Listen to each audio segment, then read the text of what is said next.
La tragédie du peuple cambodgien. Qui se souvient encore de ce drame humain asiatique? Nous ouvrons aujourd'hui un grand format exceptionnel dédié au devoir de mémoire et à la paix. Bonjour à toutes et à tous, nous vous souhaitons la bienvenue sur le canal F.I.D, Flux Info Documentaire. Je m'appelle Madame Karine Varenne, documentaliste et collaboratrice du Dr Ruben qui anime ce canal d'information. Avertissement. Ce documentaire aborde un sujet grave, la tragédie du peuple cambodgien, la guerre civile et le génocide. Certaines informations peuvent heurter la sensibilité. L'objectif n'est pas de choquer, mais de rappeler et transmettre. Notre démarche se veut apolitique, historique et profondément tournée vers la préservation de la paix mondiale. Pendant des décennies, le Cambodge a traversé l'une des pages les plus sombres de l'histoire contemporaine. Le pays fut entraîné dans une guerre civile fratricide après le coup d'État de mars 1970 contre le prince Sihanouk. Ce basculement politique, sur fond de guerre froide et de tensions régionales, a préparé le terrain à un effondrement national. Mesdames et messieurs, chers amis, aujourd'hui nous ouvrons un dossier douloureux mais indispensable, celui du Cambodge. Un pays magnifique, une civilisation ancienne, un peuple courageux, mais aussi une nation brisée par la peur.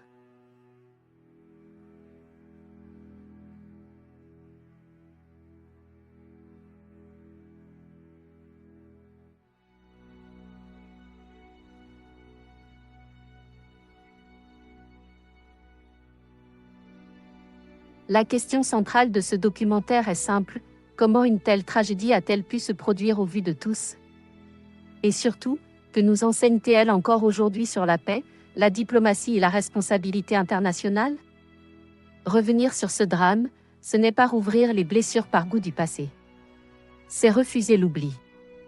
C'est rappeler que les guerres commencent souvent par des discours clivants et des intérêts purement géopolitiques. Puis viennent les silences diplomatiques et les abandons progressifs. Ensuite, ce sont les peuples qui paient le prix le plus lourd. Entrons à présent dans notre première partie, la promesse solennelle de la Charte des Nations Unies de 1945.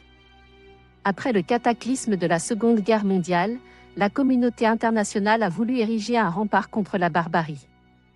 La Charte des Nations Unies fut signée comme un engagement sacré pour préserver l'humanité de la destruction. Ses objectifs étaient clairs, protéger la dignité humaine, favoriser la coopération et interdire l'usage arbitraire de la force. Cette promesse constitue le cadre moral et juridique indispensable de notre réflexion collective sur l'histoire. Rappelons les termes exacts de ce texte fondateur, nous, peuple des Nations Unies, résolus à préserver les générations futures du fléau de la guerre. Qui 2 fois en l'espace d'une vie humaine a infligé à l'humanité d'indicibles et de terribles souffrances. À proclamer à nouveau notre foi dans les droits fondamentaux de l'homme, dans la dignité et la valeur de la personne humaine.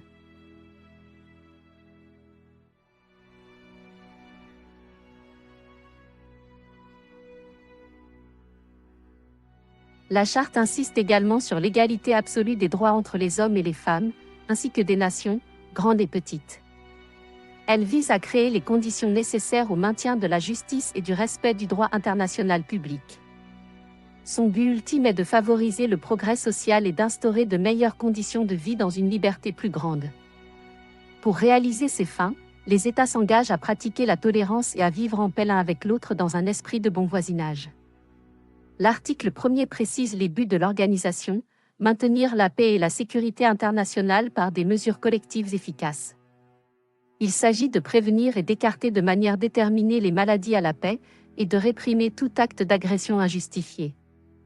Et de réaliser, par des voies pacifiques et de négociation, le règlement des différends internationaux susceptibles de mener à la guerre. Il invite également à développer entre les nations des relations amicales basées sur l'égalité souveraine et le droit à l'autodétermination. L'article 2 établit les principes directeurs de l'ONU, au premier rang desquels figure l'égalité souveraine de tous ses membres officiels. Les membres doivent remplir de bonne foi leurs obligations et régler tous leurs différends internationaux par des moyens pacifiques. Ils s'abstiennent, dans leurs relations, d'utiliser la menace ou la force contre l'intégrité ou l'indépendance de tout autre État.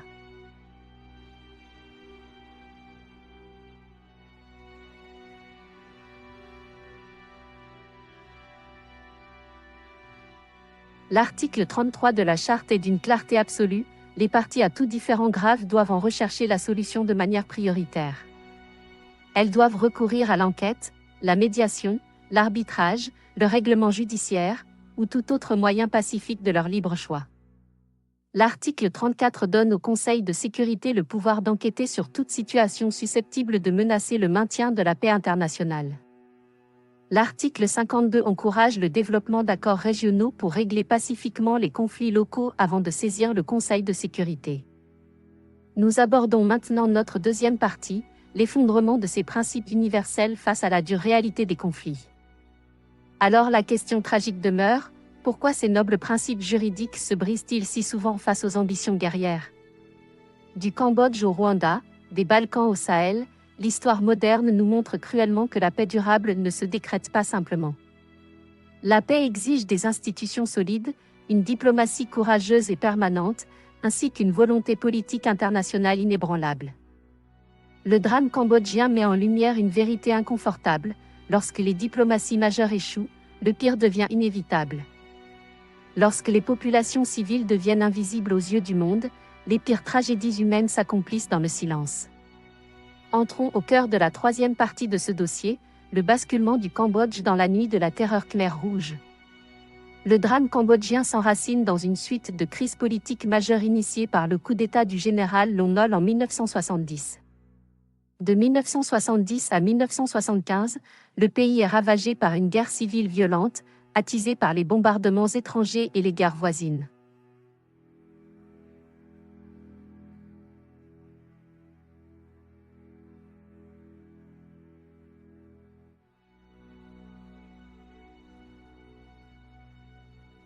Le 17 avril 1975, les forces Khmer Rouges du mouvement de Pol Pot s'emparent de la capitale, Phnom Penh, sous les yeux des civils. Sous prétexte de menaces de bombardement, l'Ankara ordonne l'évacuation totale et immédiate de tous les habitants de la ville. Le régime impose une utopie agraire radicale, abolition de la monnaie, de la propriété privée, de la religion et de la culture. Les familles sont brisées et divisées. Les enfants sont séparés de leurs parents pour être endoctrinés par le régime totalitaire. La population est soumise à un travail forcé exténuant dans les rizières, de l'aube au coucher du soleil, sans repos. Les rations alimentaires sont dérisoires. La famine se répand rapidement à travers tout le pays, emportant les plus fragiles. Les croyants, les minorités ethniques, les enseignants et toute personne portant des lunettes sont traqués et persécutés. En seulement 3 ans, 8 mois et 20 jours, près de 2 millions de vies sont fauchées par la folie de ce régime. Derrière ces chiffres insoutenables, il y a des visages, des destins interrompus et des familles anéanties à jamais. Chaque vie brisée représente un crime contre l'humanité entière, interpellant directement notre conscience universelle. Cette tragédie historique pose une question cruciale, comment un peuple a-t-il pu être ainsi abandonné à ses bourreaux? Séquence mémorielle montrant des gros plans de briques usées et de barbelés entourant l'ancienne prison de haute sécurité S-21. Nous abordons notre quatrième partie, la douleur de l'exil, le drame des réfugiés et la force de la mémoire. Pour fuir la mort et la terreur permanente, des centaines de milliers de Cambodgiens tentent de franchir les frontières. Beaucoup s'enfuient par la mer, risquant la noyade et les attaques de pirates sur des bateaux de fortune surpeuplés. Derrière l'expression technique de « boat people », il y a d'abord des détresses humaines, la faim, la peur et l'exil forcé.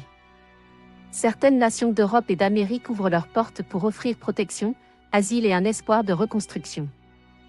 En France, aux États-Unis, au Canada, des familles portent en elles l'histoire douloureuse de la séparation et de l'exil. Ces familles de la diaspora jouent un rôle indispensable dans la transmission intergénérationnelle de la mémoire historique. Malgré les traumatismes profonds de la guerre, ce peuple a su faire preuve d'une résilience et d'une force de vie extraordinaire. Le message de leur parcours est clair, un peuple blessé peut se relever, mais il a besoin de justice et de solidarité pour y parvenir. Nous entrons dans notre cinquième partie, le tournant géopolitique majeur des accords de paix de Paris de 1991. À la fin des années 1980, le dégel des relations internationales offre enfin une opportunité diplomatique inespérée. Le 23 octobre 1991, sous l'égide de la communauté internationale, les accords de paix historiques sont signés à Paris. Cet instant démontre une vérité essentielle, même après l'horreur absolue, la négociation constructive reste possible. Ces accords historiques garantissent la souveraineté nationale, l'indépendance, l'intégrité et la neutralité du Cambodge. Une transition démocratique unique est organisée sous le contrôle direct de l'autorité provisoire des Nations Unies. Plus de 300 000 réfugiés cambodgiens retournent volontairement dans leur patrie d'origine pour reconstruire leur vie. Pour le Cambodge, c'est le commencement d'un long et difficile chemin vers la stabilité sociale et la réconciliation. Abordons notre 6e partie, l'impératif de justice, le tribunal spécial et le jugement des coupables. En 2001, le gouvernement cambodgien et les Nations Unies créent un tribunal spécial mixte inédit pour juger le régime. Ce tribunal a pour mission de juger les principaux dirigeants Khmer Rouge responsables des crimes de masse. Des figures majeures du régime totalitaire, dont Duch, Khieu Samphan et Nguyen Chia, comparaissent enfin devant la justice.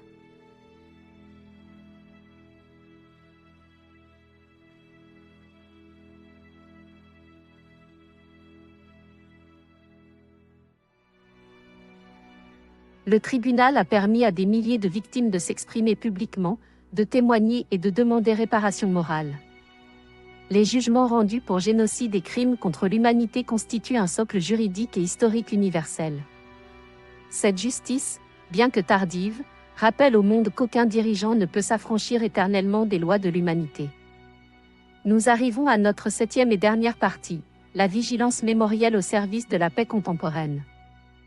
Le devoir de mémoire n'est pas un simple exercice académique, il s'agit d'une arme indispensable contre le retour de la barbarie. C'est par l'éducation des jeunes générations, l'enseignement de l'histoire et le respect de la vérité que se bâtit l'avenir.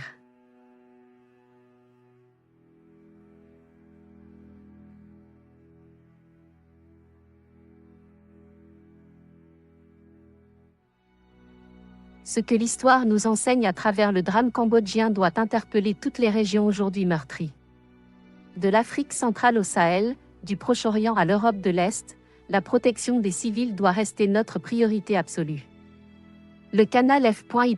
défend une conviction: aucun intérêt politique ou économique ne peut justifier le sacrifice de vies humaines innocentes.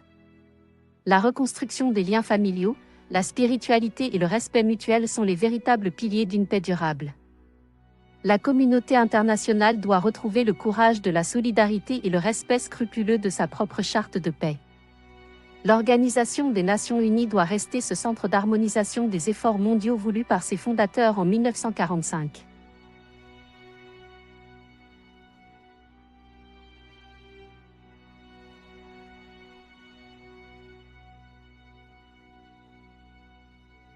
Mesdames, Messieurs, la tragédie cambodgienne est une blessure de l'humanité, mais aussi un puissant rappel à la vigilance.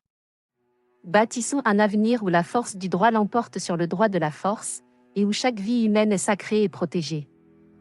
C'est l'hommage le plus noble que nous puissions rendre à ceux qui ont souffert, et notre legs le plus précieux pour l'avenir. Je vous remercie infiniment pour votre attention, votre fidélité et votre engagement à nos côtés pour ce devoir de mémoire. Si ce grand format vous a touché, partagez cette réflexion, aimez cette publication et exprimez-vous dans les commentaires. Abonnez-vous à nos pages pour continuer ensemble nos analyses de l'actualité mondiale, de la diplomatie et de l'histoire. À très bientôt.